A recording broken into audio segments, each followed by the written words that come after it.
कटहल का अचार बेचने वाली सास बहू। अचार ले लो अचार, सास की तरह तीखा, ननद की तरह मसालेदार। एक बार खाकर देखो, बनाओ खाना लज्जतदार। अचार ले लो अचार। अरे इंद्राणी, मेरा बेटा अमेरिका से आया है, पर तेरे पिछले साल के कटहल के अचार का स्वाद नहीं भूला। लो जी, कर लो बात। यूं ही भूल गए तो फिर इंद्राणी के अचार में मजा ही क्या। मैंने भी तो कटहल का अचार डाला है, मयंक से कहो मेरे हाथ का भी चक्कर देखे। अरे नाना गीता, ऐसी कोई बात ना है, मैंने तो खुद ही कटहल का अचार बनाया है। लेकिन ये मयंक है ना, उसे किसी के हाथ का अचार अच्छा ही नहीं लगता। दैया रे दैया, वाह रे हमरे मयंक भैया। अरे 1-2 दिन में अचार भिजवा दूंगी, कह देना उससे। इंद्राणी चाची के होते चटकारे लेने में कमी ना होगी। सुरभि की पड़ोसन गीता अपने पति से कहती है, अपनी बेटी के लिए मयंक का रिश्ता बहुत अच्छा है जी, जाना सुना लड़का है और कोई मांग भी नहीं। अरे मयंक कोई ऐसा वैसा लड़का नहीं है, अंतर्राष्ट्रीय कंपनी में जनरल मैनेजर है। वो भला मध्य वर्गीय लड़की से शादी क्यों करेगा? अरे मोरी मैया, इसका मतलब तुमने अब तक अपनी पत्नी को समझा ही नहीं। इस मयंक को तो मैं अपना ही दामाद बनाऊंगी। हाँ। अगले दिन इंद्राणी अपनी बेटी स्मृति के हाथ अचार भिजवाती है। स्मृति काफी खूबसूरत और पढ़ी लिखी और सुलझी हुई लड़की होती है। अरे ये तो बहुत सुंदर है, इसका पत्ता काटना होगा, वरना रागनी का पत्ता ही कट जाएगा। अरे कहाँ जा रही हो? माँ ने अचार भिजवाया था काकी, वही देने जा रही हूँ। अच्छा, ला ला, मैं दे दूंगी, मुझे दे दे। गीता अचार में बहुत सारी मिर्च और नमक मिला देती है, फिर बाहर आकर बोलती है, अरे ओ स्मृति, तू ही ले जा। अभी याद आया, मुझे तो थोड़ा काम है। ले जा। कोई बात नहीं काकी, मैं ही ले जाती हूँ। स्मृति सुरभि के घर पहुँचती है। सुरभि काकी, कहाँ हैं आप? माँ ने अचार भिजवाया है, कहाँ रख दूँ? अरे कौन है? अच्छा स्मृति, अरे मयंक स्टडी में बैठा होगा, उसके हाथ में अचार दे आ, वरना मेरा सर खा जाएगा। स्मृति स्टडी रूम के अंदर जाती है और दूसरी तरफ से मयंक बाहर आ रहा होता है। दोनों टकराते हैं और अचार का कुछ मसाला मयंक की शर्ट पर गिर जाता है। इस तरह घर में क्यों घुसी चली आ रही हो? मेरी पूरी शर्ट गंदी कर दी। अब मुझे माफ कर दीजिए, मैं तो सिर्फ ये कटहल का अचार देने आई थी। अब सॉरी। कटहल का अचार? जरा देखूं। ओह माय गॉड, ये तो बिल्कुल जहर है, जहर। क्या हो गया काकी को? इसे खाना असंभव है, वापस ले जाओ। अब हाँ, मैं माँ को बता दूंगी, अगली बार से ऐसा नहीं होगा। अब मयंक की नजर सहमी हुई स्मृति पर पड़ती है और वो उससे नजर नहीं हटा पाता। मैं स्मृति हूँ, आई एम वेरी सॉरी कि मेरी वजह से आपकी शर्ट गंदी हो गई। अरे नहीं आई एम सॉरी, एक्चुअली मैंने ही देखा नहीं, गलती मेरी है, मैं चलता हूँ। स्मृति की साड़ी का पल्लू मयंक के गले से छू जाता है। उसकी गंभीरता को देखकर मयंक उसकी तरफ आकर्षित हो जाता है। मयंक बेटा, चल तेरे लिए खाना परोस देती हूँ, अब अपना फेवरेट अचार भी खा लेना। हाँ? माँ अचार बहुत ही तीखा है, मैं नहीं खा सकता। वैसे भी उसके मसालों से मेरी शर्ट बर्बाद हो गई। ये जरूर स्मृति की गलती होगी, इस लड़की को ना जाने कितना गुरूर है। ऐसा क्यों कह रही हो माँ, क्या हुआ? पूरे शरीर से अचार के मसाले की बदबू आती है, पर नखरे ऐसे हैं जैसे कोई राजकुमारी हो। लेकिन माँ वो बहुत सुंदर है, वो किसी राजकुमारी से कम भी नहीं है। मयंक की बात सुनकर सुरभि को स्मृति से जलन होने लगती है। कहीं मयंक को स्मृति पसंद तो नहीं आ गई है। हे भगवान, क्या अचार वाली की बेटी मेरी बहू बनेगी अब?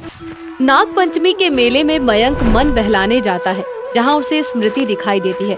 चुपचाप वो उसकी ओर देखते हुए सोचने लगता है, इतनी प्यारी लड़की है, उसके चेहरे पर कितना भोलापन है, जरा सा छल कपट भी नजर नहीं आता। बात करके देखता हूँ। अरे आप देखिए, खूबसूरत लड़कियों को मेले में अकेले नहीं घूमना चाहिए। जी ऐसी बात नहीं है, वो तो बस यूं ही माँ के साथ आई हूँ। अरे तो आप मेला घूमने नहीं आई हैं? जी, वो आपको माँ के हाथ के बनाए अचार पसंद है ना, खासकर कटहल का अचार। जब अचार बनाने वाले के हाथ आपकी तरह मसालेदार होंगे तो अचार तो मजेदार बनेगा ही।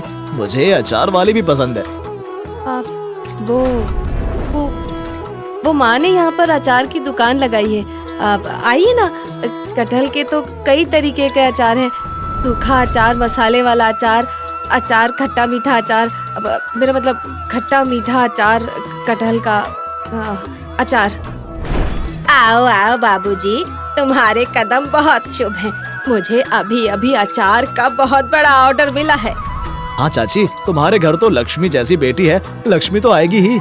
स्मृति पर अपना प्रभाव डालने के लिए मयंक कई तरह के अचार खरीद लेता है और कहता है, अरे चाची, तुम इतना स्वादिष्ट अचार बनाती हो, अमेरिका में मैं इनके बिना कैसे रहूँगा? अरे तो इसमें क्या बात है बिटवा, ब्याह कर लो, तुम्हारी दुल्हनिया को भी सिखा दूंगी, फिर खाते रहना अचार अमेरिका में।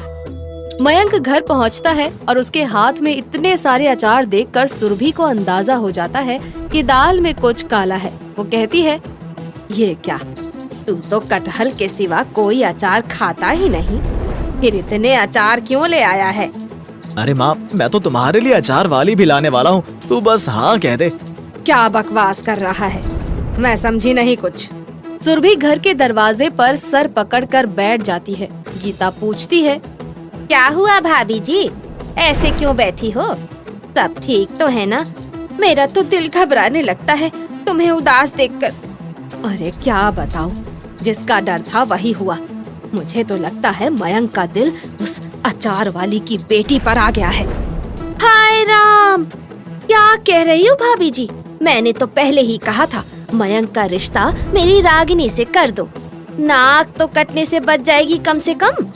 सुरभि 2 दिनों के बाद मयंक से कहती है, बेटा मैं बूढ़ी हो गई हूँ अब, क्या भरोसा मेरी जिंदगी का अब। ऐसा मत बोल माँ, तेरे सिवा मेरा कोई भी नहीं है, तू तो मेरा भगवान है। अगर तू सच बोल रहा है तो फिर रागिनी से शादी कर ले बेटा। माँ, तुम जानती हो ना मैं स्मृति से शादी करना चाहता हूँ। लेकिन ये तो बता, रागिनी में ऐसी क्या कमी है? दूर क्या जाना माँ, बस इतना ही बता दो, क्या रागिनी स्मृति की तरह अचार बना सकती है? देख मयंक, अगर यही बात है तो रागिनी और स्मृति दोनों की अचार बनाने की प्रतियोगिता करवा देते हैं। हाँ, सुरभि और गीता अचार बनाने की प्रतियोगिता रखती हैं, जिसमें रागिनी और स्मृति दोनों ही भाग लेती हैं। देख गीता, अब तुझे ही संभलना होगा। अगर रागिनी की शादी मयंक से कराना चाहती है तो स्मृति को प्रतियोगिता जीतनी नहीं चाहिए। स्मृति बेटा, इधर आ जरा, अपना अचार तो टेस्ट करा। इसमें तो मिर्च बहुत कम है, नमक भी बढ़ाना होगा। चिंता मत कर, मैं हूँ ना तेरी मदद करने के लिए। बार बार ऐसा करके गीता स्मृति का अचार बिल्कुल खराब करवा देती है, जिसके कारण रागिनी प्रतियोगिता में जीत जाती है।